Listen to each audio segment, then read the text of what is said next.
Hey everyone, Kelly here. How you doing? Welcome to day 22 of Squaretober, which is my personal art challenge where I take a 4x4-inch piece of watercolor paper, I make a small piece of art on it, and I upload the video every day in October. I heard from a couple of people in the comments that they are staying on track with their art challenge. One even said that this was the first year she was completing the whole thing. So you guys, that's awesome. You're going to have such a feeling of accomplishment when this is over. And I'm going to get back to that in a minute. But first, I've got to talk about this color. I'm experimenting with a naughty pigment. And I call it a naughty pigment because it is extremely fugitive. It's Alizarin Crimson. And this happens to be Schmincke's Alizarin Crimson.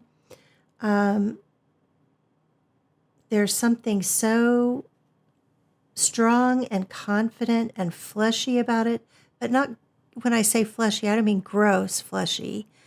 It has a very feminine energy, and it's very strong, but it's also very soft. It's very fleshy. And my understanding is that a lot of portrait artists really love it because regardless of the actual color of the skin of the person that the portrait is of, using the Alizarin Crimson makes it more lifelike.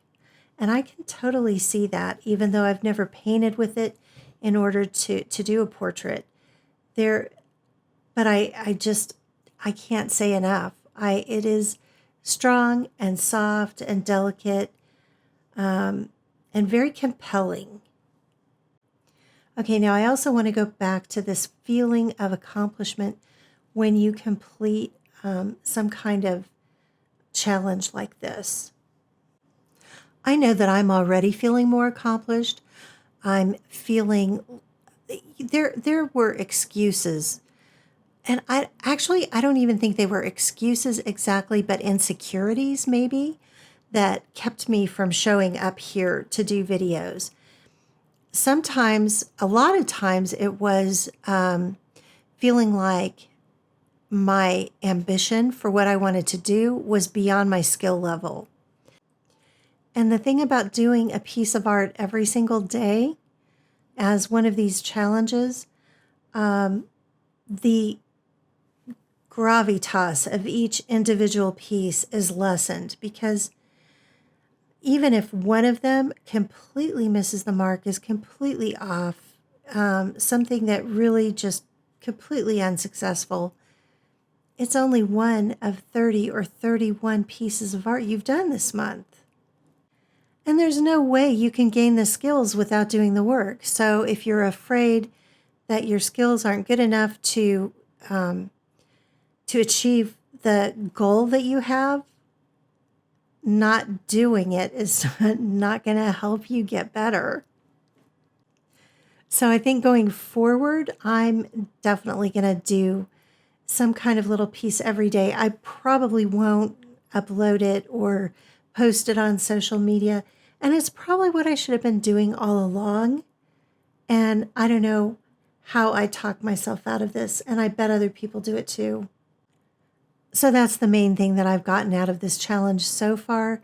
The other thing is, and this is sort of recent because of yesterday, I think that warming up can be really, really important as well. So even though I'm doing the voiceover for this particular painting tonight on the 22nd, I actually did the painting yesterday, right after I did yesterday's painting. And this one flowed so much more easily. I didn't have to break into it. I was already kind of in the zone. So I think yesterday's piece was kind of the warm-up for me for this one. Now, I don't necessarily think that this is like a big masterpiece and it's way better than the other one.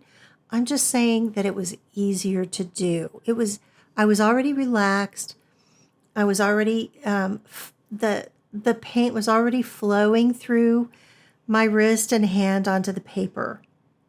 Well, I guess the paint wasn't, but you know what I mean. The energy to do it was already flowing, and it just made it that much easier. Of course, everything's all set up. All the paints are still damp from the previous painting. Yeah, I think warm-ups are good. I'm going to keep doing that for sure.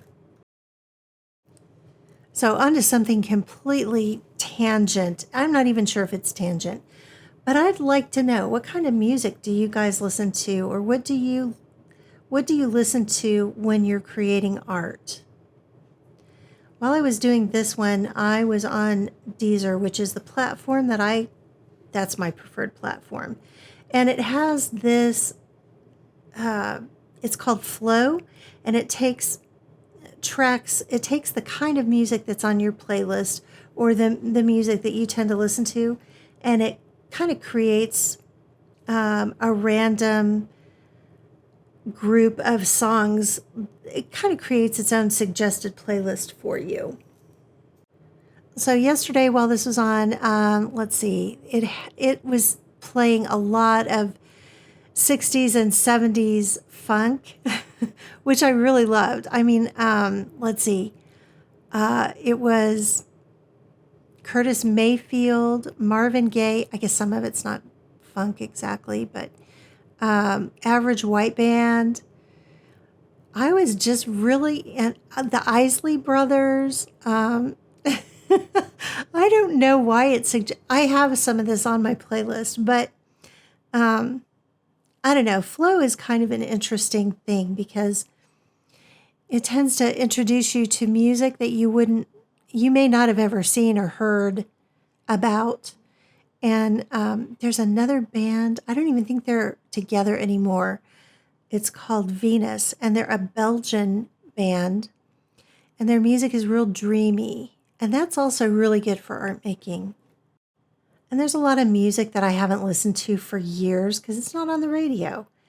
And I'm really, really enjoying streaming music. It's something that I think is better than anything they predicted. You know, when they were predicting the future.